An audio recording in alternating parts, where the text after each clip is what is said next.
গত কয়েকদিন ধরে দেশ জুড়ে বেশ দাপট দেখাচ্ছে ঝোড়ো হাওয়া ও বজ্রবৃষ্টি। সেই সঙ্গে দেশের কয়েকটি অঞ্চলে ভারী বর্ষণ অব্যাহত রয়েছে। এ অবস্থায় চলতি মাসে বঙ্গোপসাগরে একটি ঘূর্ণিঝড় সৃষ্টি হতে পারে, আর তাতে এ মাসেই তীব্র কালবৈশাখী সহ কয়েক দফায় বজ্রবৃষ্টি ও শিলাবৃষ্টি হতে পারে।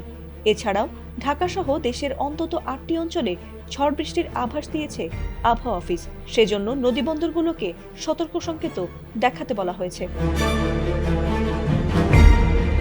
সোমবার বাংলাদেশ আবহাওয়া অধিদপ্তরের ঝড় সতর্কীকরণ কেন্দ্র থেকে প্রকাশিত দেশের অভ্যন্তরীণ নদী বন্দরগুলোর জন্য প্রকাশিত পূর্বাভাসে এসব তথ্য জানানো হয়েছে।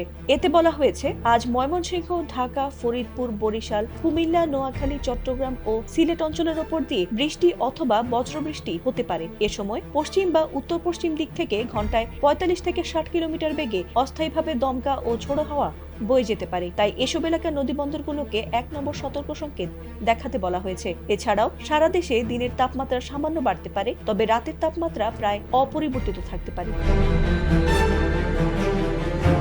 এদিকে মে মাসের দীর্ঘমেয়াদী আবহাওয়ার পূর্বাভাসে ঘূর্ণিঝড়ের আশঙ্কার কথা জানিয়েছে আবহাওয়া অধিদপ্তর। দীর্ঘমেয়াদী পূর্বাভাস অনুযায়ী চলতি মাসে দেশে স্বাভাবিক বৃষ্টিপাতের সম্ভাবনা রয়েছে।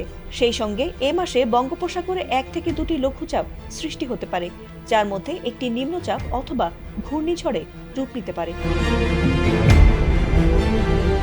এ নিয়ে আবহাওয়া অধিদপ্তর জানিয়েছে, মে মাসে দেশে বিক্ষিপ্তভাবে শিলাসহ ৫ থেকে ৮ দিন হালকা থেকে মাঝারি ও ২ থেকে ৩ দিন তীব্র কালবৈশাখী ঝড়সহ বৃষ্টি অথবা বজ্রসহ বৃষ্টিপাতের সম্ভাবনা রয়েছে। তবে এ মাসে দিন ও রাতের তাপমাত্রা স্বাভাবিক থাকতে পারে। ঝড় বৃষ্টির আধিক্য থাকলেও চলতি মাসে দেশে ১ থেকে ৩টি মৃদু অথবা মাঝারি ধরনের তাপপ্রবাহ বয়ে যেতে পারে, যার মধ্যে একটি তীব্র রূপ নিতে পারে বলে পূর্বাভাস দিয়েছে আবহাওয়া অধিদপ্তর।